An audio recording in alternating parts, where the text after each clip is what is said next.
साथी review point study में आपका स्वागत है। तो हम जो है ना ये प्रैक्टिस बैच चल रहा है प्रैक्टिस सेट से, और इसमें हम देखेंगे कि पहला क्वेश्चन जो है ये जो है ना गाय के दूध में किसके कारण पीलापन रहता है।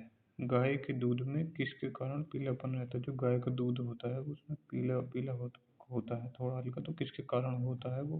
केसिन के, लिशिन के, कैरोटीन के, या कोई नहीं। तो इसका राइट आंसर है वो हो जाएगा, वो है केरोसिन के कारण होता है गाय का जो पीला कलर होता है दूध में जो होता है। ठीक है।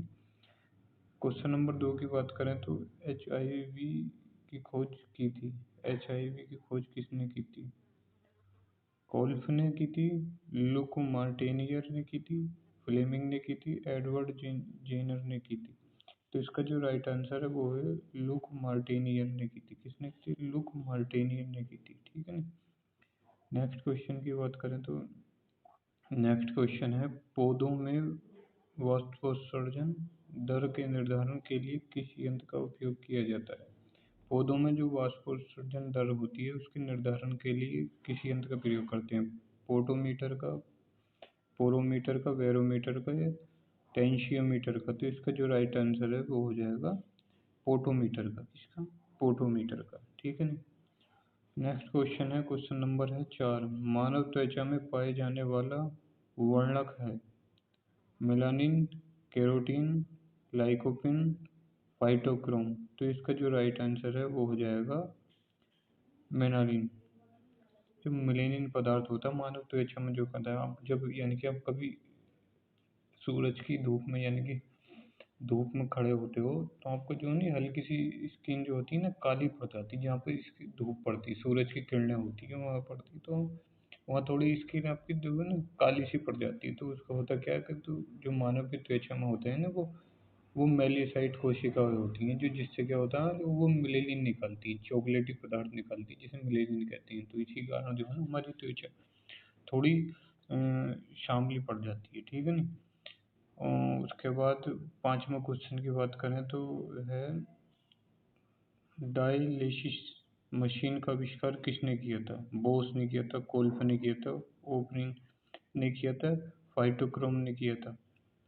तो इसका जो राइट आंसर है वो कोल्फ ने किया था। किसने किया था? डायलिसिस मशीन का आविष्कार किया था कोल्फ ने किया था। किसने? कोल्फ ने किया था। नेक्स्ट क्वेश्चन की बात करें तो क्वेश्चन नंबर, कोशिका विभाजन के समय स्पष्ट दिखाई देता है। क्या दिखाई देता है? कोशिका विभाजन के समय स्पष्ट दिखाई देते हैं जीन, गुणसूत्र, डीएनए। जीन एवं गुणसूत्र दोनों। तो इसका जो राइट आंसर है वो गुणसूत्र। जब कोशिका विभाजन होता है तो उसमें गुणसूत्र स्पष्ट रूप से दिखाई देते हैं। कोशिका विभाजन के समय स्पष्ट दिखाई देते हैं गुणसूत्र। ठीक है ना। नेक्स्ट क्वेश्चन की बात करें तो जराविक सेवन क्या है? ये क्या है? जराविक सेवन क्या है? कृत्रिम हृदय है, कृत्रिम पैर है, पेसमेकर है, हाइड्रोपोनिक्स है। तो इसका जो राइट आंसर वो है कृत्रिम हृदय। जो आर्टिफिशियल हार्ट होता है उसे हम जराविक सेवन कहते हैं, जराविक सेवन। ठीक है। नेक्स्ट क्वेश्चन की बात करें, क्वेश्चन नंबर है 8। विश्व वन्यजीव कोष की स्थापना कब की गई थी? विश्व वन्यजीव कोष की स्थापना कब की गई थी? 1973 में, 1991 में, 1980 में, 1985 में। तो इसका जो राइट आंसर है वो हो जाएगा 1973 में विश्व वन्यजीव कोष की स्थापना की गई थी। ठीक है।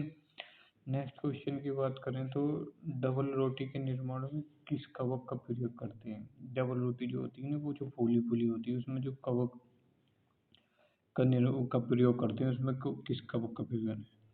Azotobacter, Aspergillus, Penicillium, सेकेरोमाइसीज।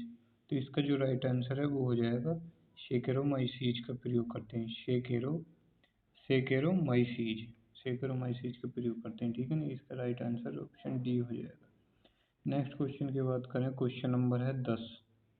HIV सर्वाधिक नष्ट करता है। क्या करता है? लाल रक्त कोशिकाओं को, बी कोशिकाओं को, टी कोशिकाओं को, थ्रोम्बोसाइट को। तो इसका जो राइट आंसर हो जाएगा टी कोशिकाओं को। तो HIV जो जो सर्वाधिक नष्ट करता है टी कोशिकाओं को नष्ट करता है। इसका राइट आंसर सी हो जाएगा। ठीक है।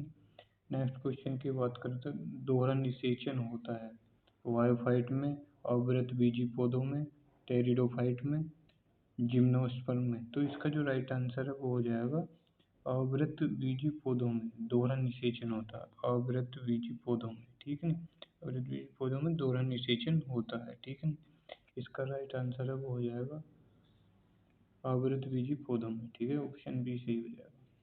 नेक्स्ट क्वेश्चन की बात करें तो जीव द्रव्य की खोज किसने की थी? किसने की जीव द्रव्य की खोज किसने की थी? लेमार्क ने, हेरोफिलस ने, हिपोक्रेटस ने, ह्यूगो वॉन मोल ने। तो इसका जो राइट आंसर है वो हो जाएगा ह्यूगो वॉन मोल ने। जीव द्रव्य की खोज की थी ह्यूगो वॉन मोल ने। तो इसका राइट आंसर हो जाएगा डी, ठीक है ना। और नेक्स्ट क्वेश्चन के बाद विश्व मलेरिया दिवस कब मनाया जाता है? 20 अप्रैल को, 30 जनवरी को, 20 मार्च को, 25 अप्रैल को। तो इसका जो राइट आंसर है वो हो जाएगा 25 अप्रैल को। कब मनाया जाता है? 25 अप्रैल को। नेक्स्ट क्वेश्चन की बात करें, क्वेश्चन नंबर है 14। क्वेश्चन नंबर 14 है, क्वेश्चन, भोजपत्र किस पेड़ की छाल से प्राप्त करते हैं? वेट्युला से, वृक्ष से, कवेर्कस से, वर्वेरियस से। तो इसका जो राइट आंसर है वो हो जाएगा वेट्युला से। वेट्युला किससे, भोजपत्र किस पेड़ की छाल से प्राप्त करते हैं? जो है वेट्युला पेड़ होता है। कौन सा पेड़ होता है? वेट्युला पेड़। कौन सा? वेट्युला पेड़। इसका राइट आंसर हो जाएगा ए, क्या हो जाएगा? वेट्युला पेड़, ठीक है। म्यूटेशनवाद के जनक कौन है? म्यूटेशनवाद के लेमार्क है, हक्सले है, लिनियस है, या ह्यूगो डी ब्रीज है? ह्यूगो डी ब्रीज है। तो इसका जो राइट आंसर हो जाएगा वो हो जाएगा ह्यूगो डी ब्रीज। म्यूटेशनवाद के जनक ह्यूगो डी ब्रीज है, ठीक है ना। नेक्स्ट क्वेश्चन की बात करें, क्वेश्चन नंबर है 16। क्वेश्चन नंबर 16 में ये दे रखा है, पादप शरीर क्रिया विज्ञान का पिता किसे कहा जाता है? पादप शरीर क्रिया, पादप शरीर क्रिया विज्ञान का पिता किसे कहा जाता है? ग्रेग मेंडल को, स्टीफेन हेल्स को, वॉन वेयर को, या कोपरनिकस को। तो इसका जो राइट आंसर है वो हो जाएगा स्टीफेन हेल्स को। किसे? स्टीफेन हेल्स को। पादप शरीर क्रिया विज्ञान का जनक, पादप शरीर क्रिया विज्ञान का जनक स्टीफन हेल्स को कहा जाता है। नेक्स्ट क्वेश्चन की बात करें, क्वेश्चन नंबर है 17। अस्थि में कौन सा प्रोटीन पाया जाता है? जो हमारी अस्थि होती है इसमें कौन सा प्रोटीन? केशिन है, एल्ब्यूमिन है, ओशिन है, कोड्रिन है, कोड्रिन। तो जो इसका जो राइट आंसर है वो हो जाएगा ओशिन होता है। अस्थि में प्रोटीन पाया जाता है ओशिन। क्या हो जाता है? ओशिन, ओशिन पाया जाता है, ठीक है। नेक्स्ट क्वेश्चन की बात करें तो कवक विज्ञान के जनक, कवक विज्ञान के जनक कौन है? माइकेली है, केसी मेहता है, स्टीफन हेल्स हैं, E.J. वटलर है। तो इसका जो राइट आंसर है वो माइकेली। कवक विज्ञान के जनक है माइकेली, ठीक है ना, माइकेली। नेक्स्ट क्वेश्चन की बात करें, चने द्वारा पानी के अवशोषित होने की प्रक्रिया क्या कहलाती है? विसरण कहलाती, अंतःप्राशन कहलाती, अंतःशोषण कहलाती, बहिर्प्राशन कहलाती। तो इसका जो राइट आंसर है वो हो जाएगा अंतःप्राशन। अंतःप्राशन का मतलब किसी चीज अंदर जाना, बहिर्प्राशन का मतलब अंदर से कोई बाहर चीज आना, ठीक है। चने में क्या होता है? पानी अंदर को सोख लेता है, ठीक। नेक्स्ट क्वेश्चन की बात करें तो शुगर बेबी किसकी प्रजाति है? शुगर बेबी किसकी प्रजाति? गाजर की, तरबूज की, चुकंदर की, या तरबूज की। तो इसका जो राइट आंसर है वो हो जाएगा तरबूज की। शुगर बेबी तरबूज की प्रजाति। नेक्स्ट क्वेश्चन की बात करें तो अम्लीय वर्षा का मुख्य अवयव कौन सा है? कार्बोनिक अम्ल है, सल्फर सल्फर डाइऑक्साइड है, एसिटिक अम्ल है, हाइड्रोक्लोरिक अम्ल है। तो इसका जो राइट आंसर है वो हो जाएगा सल्फर डाइऑक्साइड है। कौन सा? Sulphur dioxide. जिसका ऑप्शन बी सही हो जाएगा। नेक्स्ट क्वेश्चन की बात करें तो अधिक विकिरण के संपर्क में आने से रोग होता है कौन सा? कैंसर होता है, स्कर्वी होता है, रिकेट्स होता है, टीबी होता है। तो इसका जो राइट आंसर है वो कैंसर हो जाता है। अधिक यानी कि विकिरणों के आने के जो विकिरण के संपर्क में आने पर जो है कैंसर हो जाता है। नेक्स्ट क्वेश्चन की बात करें, नेक्स्ट क्वेश्चन है 23 चर्म रोग किस विटामिन की कमी के कारण होता है? Vitamin B2, vitamin B6, vitamin B5, vitamin C. तो इसका जो राइट आंसर है वो हो जाएगा विटामिन B6 की कमी से चर्म रोग होता है, त्वचा पे जो नहीं रोग होने लगता है। विटामिन B6 क्या है? Vitamin B6। नेक्स्ट क्वेश्चन की बात करें, क्वेश्चन नंबर है 24। कौन सी बीमारी प्रदूषण के कारण होती है या बढ़ जाती है? स्कर्वी, हीमोफीलिया, ब्रोंकाइटिस या र्यूमेटिज्म र्यूमेटिज्म। तो इसका जो राइट आंसर है, इसका राइट आंसर ब्रोंकाइटिस। ब्रोंकाइटिस, ठीक है ना, इसका राइट आंसर ब्रोंकाइटिस। ये बीमारी प्रदूषण के कारण, बीमारी प्रदूषण का बढ़ जाती है, ब्रोंकाइटिस जो है, ठीक है ना। नेक्स्ट क्वेश्चन की बात करें तो कृत्रिम गर्भाधान के लिए सांड के वीर्य को किसमें सुरक्षित रखते हैं? द्रव ऑक्सीजन में, शीतल जल में, द्रव नाइट्रोजन में, द्रव अमोनियम में। तो इसका जो राइट आंसर है द्रव नाइट्रोजन। क्या तो नाइट्रोजन गैस ठंडी गैस मानी जाती है, इसमें जो है चीज़ें खराब होने की संभावना बहुत कम होती है।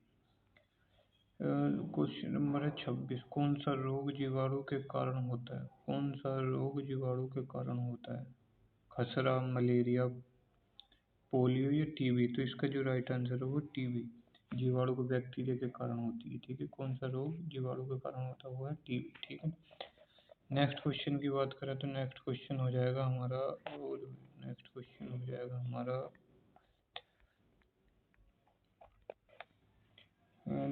क्वेश्चन देखते हैं, नेक्स्ट क्वेश्चन देखते हैं हम कि समसूत्री विभाजन होता है किसमें होता है? स्थायी कोशिका में, जड़ की शीर्ष कोशिकाओं में, परागण की मात्र कोशिकाओं में, उपयुक्त सभी में। तो इसका जो राइट आंसर है वो हो जाएगा जड़ की शीर्ष कोशिकाओं में। किसमें? जड़ की शीर्ष कोशिकाओं में समसूत्री विभाजन होता है, जड़ की शीर्ष। ऑप्शन बी सही हो जाएगा इसका। नेक्स्ट क्वेश्चन की बात करें तो क्वेश्चन नंबर है 28। सरीसृप वर्ग का अध्ययन कहलाता है, क्या कहलाता है? हिस्टोलॉजी, हर्पेटोलॉजी है, ऑर्निथोलॉजी है, इक्विथोलॉजी है। तो इसका जो राइट आंसर है वो हो जाएगा ऑप्शन, इसका जो राइट आंसर है, इसका राइट आंसर वो हो जाएगा हर्पेटोलॉजी। कौन सा? हर्पेटोलॉजी, ठीक है ना। ये क्वेश्चन है हर्पेटोलॉजी होगी, सरीसृप वर्ग को हर्पेटोलॉजी का अध्ययन कहते हैं, अध्ययन कहलाता है, हर्पेटोलॉजी कहलाता है सरीसृप वर्ग का अध्ययन, ठीक है। नेक्स्ट क्वेश्चन की बात करें, क्वेश्चन नंबर है 29। लीवर में भविष्य के लिए कौन सा विटामिन भंडारित होता रहता है? Vitamin C, vitamin A, vitamin A या थायमिन। तो इसका जो राइट आंसर है वो हो जाएगा विटामिन ए। हमारे लीवर में विटामिन ए संचित होता रहता है, जब एक्स्ट्रा हो जाता है, बॉडी की नीड से ज़्यादा हो जाता है। नेक्स्ट क्वेश्चन नंबर है 30। क्वेश्चन नंबर कौन सा? क्वेश्चन नंबर है 30। क्वेश्चन नंबर है 30 के सबसे कम जल की आवश्यकता किसे होती है? सेब को, केले को, खजूर को या आम को। तो इसका तो आपको पता ही होगा कि खजूर जो है ना, ये जो है ना, ये मरुस्थलीय क्षेत्र में, शुष्क क्षेत्र में पाए जाने वाला हुआ है पेड़। केला, फल जो खजूर है, ये शुष्क प्रदेश में भी पाए जाते हैं। जो ये नहीं, क्या कहते हैं, ये मरुस्थलों में भी उग जाता है, इसमें बहुत कम पानी की जरूरत होती है। तो ये आज की वीडियो यहीं रखते हैं। जय हिंद।